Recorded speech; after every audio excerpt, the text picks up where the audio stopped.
ನಮಸ್ಕಾರ ವೀಕ್ಷಕರೇ, ವಿವಾ ನ್ಯೂಸ್ಗೆ ಸ್ವಾಗತ. ಇದು ಸುದ್ದಿಗಳ ಡಬ್ಬಿ. ಚೀಲದಲ್ಲಿ ನವಜಾತ ಶಿಶು ಪತ್ತೆ. ಬಾಗಲಕೋಟೆ ತಾಲೂಕಿನ ವೀರಾಪುರ ಪುನರ್ವಸತಿ ಕೇಂದ್ರದ ಬಳಿ ಹೃದಯ ವಿದ್ರಾವಕ ಘಟನೆ ನಡೆದಿದೆ. ಆಗಷ್ಟೇ ಹುಟ್ಟಿದ ಹೆಣ್ಣು ಮಗುವನ್ನ ಚೀಲದಲ್ಲಿ ಕಟ್ಟಿ ಬಿಟ್ಟು ಹೋಗಿರುವ ಅಮಾನವೀಯ ಕೃತ್ಯ ಸಾರ್ವಜನಿಕರಿಗೆ ಕಣ್ಣೀರು ತರಿಸಿದೆ.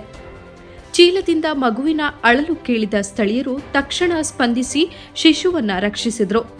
ಮಗುವಿನ ಅಳು ನಿಲ್ಲಿಸದ ಕಾರಣ ಬಳಿಯಿದ್ದ ಬಾಣಂತಿಯೊಬ್ಬರು ತಕ್ಷಣ ಎದೆಹಾಲು ಉಣಿಸಿ ಮಗುವಿಗೆ ಜೀವದಾನವನ್ನ ನೀಡಿದ್ರು. ಘಟನೆಯ ಮಾಹಿತಿ ಸಿಕ್ಕ ತಕ್ಷಣ ಜಿಲ್ಲಾ ಮಕ್ಕಳ ರಕ್ಷಣಾ ಇಲಾಖೆ ಅಧಿಕಾರಿಗಳು ಸ್ಥಳಕ್ಕೆ ಭೇಟಿ ನೀಡಿ ಪರಿಶೀಲನೆ ನಡೆಸಿದ್ರು. ನಂತರ ಶಿಶುವನ್ನ ಜಿಲ್ಲಾಸ್ಪತ್ರೆಗೆ ಕರೆದೊಯ್ಯಲಾಯಿತು. ಹೆಣ್ಣು ಮಗು ಎಂಬ ಕಾರಣದಿಂದ ತಾಯಿಯು ಮಗುವನ್ನ ತಿರಸ್ಕರಿಸಿದ ಶಂಕೆ ವ್ಯಕ್ತವಾಗಿದೆ. ಈ ಅಮಾನವೀಯ ಘಟನೆಯ ಕುರಿತು ಕಲದಾಗಿ ಪೊಲೀಸ್ ಠಾಣೆಯಲ್ಲಿ ಪ್ರಕರಣ ದಾಖಲಾಗಿದ್ದು ಮುಂದಿನ ತನಿಖೆ ನಡೆಯುತ್ತಿದೆ.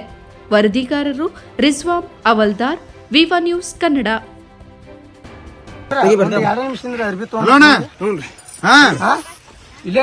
ಇಲ್ಲಿ ಎಣ್ಣೆ ಪ್ಲಾಟಿ ಬಾ ಇಲ್ಲಿ ಮ್ಯಾಗ ಪ್ಲಾಟಿ ಬರುದಾರಿ ಇಲ್ಲಿ ಎಣ್ಣೆ ಮ್ಯಾಗ ನಮ್ ಪ್ಲಾಟಿ ಬರ್ತೀವಲ್ಲ ಕಿಸ್ತಾಪುರ ಇಲ್ಲೇ ಇಲ್ಲಿ ಬಂದ್ರ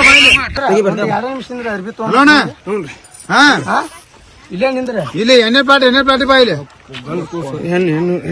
ಇಲ್ಲಿ ಮ್ಯಾಗ ಪ್ಲಾಟಿ ಬರುದಾರಿ ಇಲ್ಲಿ ಎಣ್ಣೆ ಮ್ಯಾಗ ನಮ್ ಪ್ಲಾಟಿ ಬರ್ತೀವಲ್ಲ ಕಿಸ್ತಾಪುರ ಇಲ್ಲೇ ಇಲ್ಲಿ ಬಂದ್ರ